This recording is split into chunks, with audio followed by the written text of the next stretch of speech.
नमस्ते दोस्तों, आज मैं आपके लिए एक ऐसी कहानी लेकर आया हूँ जो आपको एक रहस्यमयी सफर पर ले जाएगी। ये कहानी है एक ऐसे गांव की जो रातों रात गायब हो गया और अपने पीछे छोड़ गया कई अनसुलझे सवाल। तो चलिए मेरे साथ इस रोमांचक कहानी में डूबते हैं और जानते हैं गायब गांव का रहस्य। कहानी का नायक है आरव, दिल्ली में रहने वाला 25 साल का लड़का। आरव इतिहास में नहीं बल्कि इतिहास की खोई हुई कहानियों में जीता था। उसे पुरानी खंडर हो चुकी जगहों और उनसे जुड़े रहस्यों को सुलझाने का जुनून था। ये जुनून उसे विरासत में मिला था अपने दादाजी से, जो खुद एक जाने माने पुरातत्ववेत्ता थे। गर्मियों की एक दोपहर दादाजी के देहांत के बाद आरव पहली बार उनकी हवेली की अटारी पर गया। हवा में धूल और पुरानी किताबों की महक थी। एक कोने में रखे पुराने संदूक पर उसकी नजर पड़ी। संदूक खोलते ही उसे एक पुरानी चमड़े की जिल्द वाली डायरी मिली। उसके ऊपर धुंधले अक्षरों में लिखा था, मेरा सबसे बड़ा अफसोस, अभनपुर। डायरी के पन्ने पीले और नाजुक हो चुके थे। पहले कुछ पन्नों में दादाजी ने अपने सफर के बारे में लिखा था, बीच के कुछ पन्ने खाली थे और फिर शुरू हुई अभनपुर की कहानी। दादाजी ने लिखा था,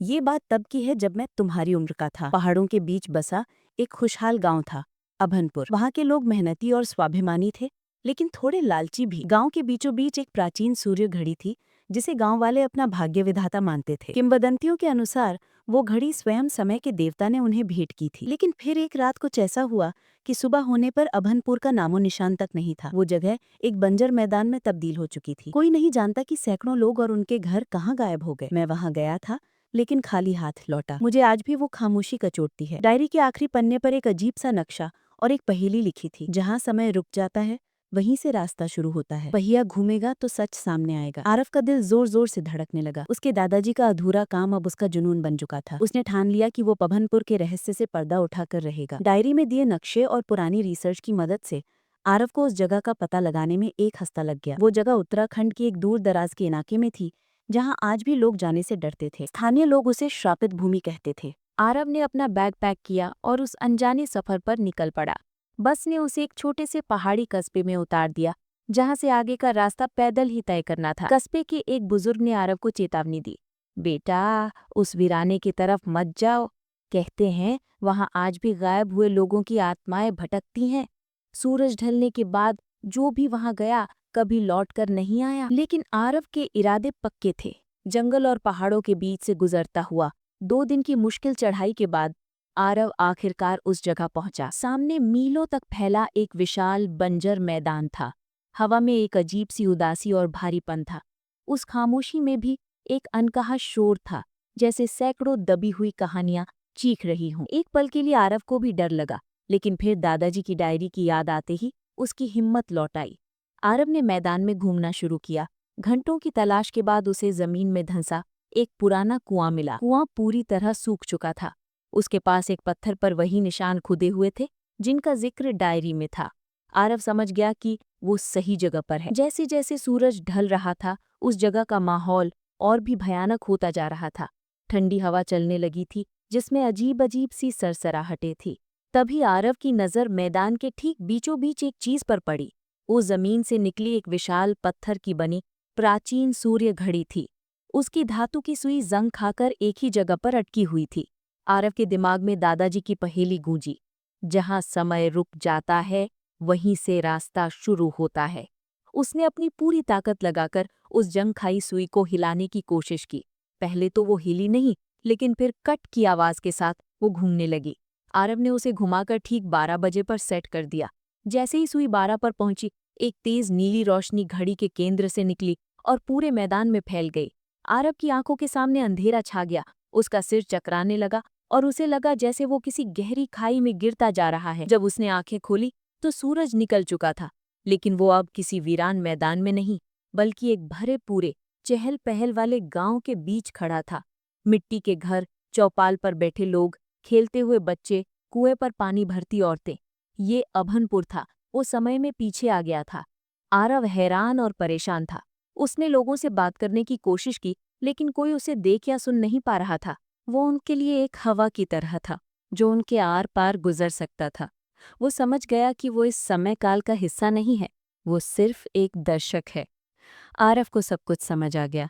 उसे गांव वालों पर दया आ रही थी। उसने मुखिया से पूछा, इस श्राप से मुक्ति का कोई तो उपाय होगा? मुखिया ने कहा, संत ने कहा था, जिस दिन तुम सब मिलकर अपने लिए नहीं बल्कि किसी और के लिए निस्वार्थ भाव से कुछ करोगे, उसी दिन ये श्राप टूट जाएगा। अब आरव के सामने एक बड़ी चुनौती थी। उसे ऐसे लोगों की सोच बदलनी थी जो उसे देख या सुन भी नहीं सकते थे। उसने हार नहीं मानी।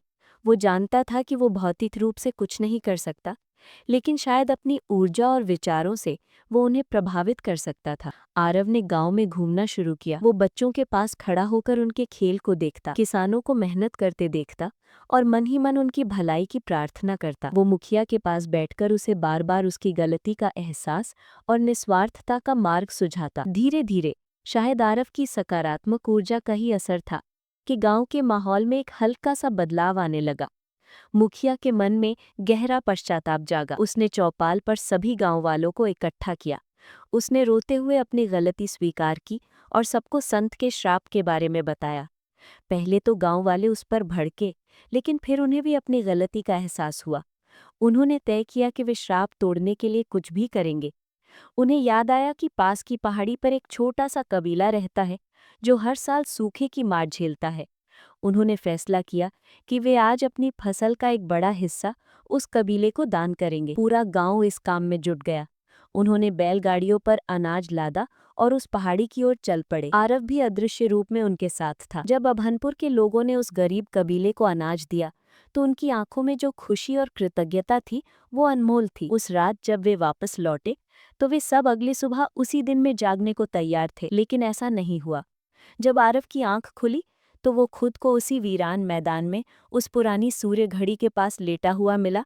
रात हो चुकी थी और आसमान में तारे चमक रहे थे, लेकिन इस बार हवा में वो भारीपन और उदासी नहीं थी, क्योंकि जहान बदल गया था। उसने देखा कि सूर्य घड़ी के पास एक नया पत्थर लगा हुआ था जिस पर लिखा था, अभनपुर गांव समय के चक्र से मुक्त। तुम्हारी निस्वार्थता ने हमें आजाद किया। धन्यवाद अजनबी। आरव की आंखों में आंसू आ गए। वो जानता था कि गांव अब हमेशा के लिए आजाद हो चुका है। वो अपने दादाजी का अधूरा काम पूरा कर चुका था। तभी उसकी नजर चौपाल पर बैठे एक तेजस्वी बूढ़े व्यक्ति पर पड़ी, जिसकी आंखों में गहरी उदासी थी। हैरानी की बात ये थी कि वो बूढ़ा व्यक्ति आरव को देख पा रहा था। उसने आरव को अपने पास आने का इशारा किया। आरव उनके पास गया। बूढ़े व्यक्ति ने कहा, मैं जानता हूँ तुम कौन हो और यहाँ क्यों आए हो। मैं इस गांव का वो अभागा मुखिया हूँ जिसके लालच ने पूरे गांव को ये श्राप दिया। मुखिया ने कांपती आवाज में बताया, कई साल पहले हमारे गांव में एक दिव्य संत आए थे। उन्होंने हमें निस्वार्थता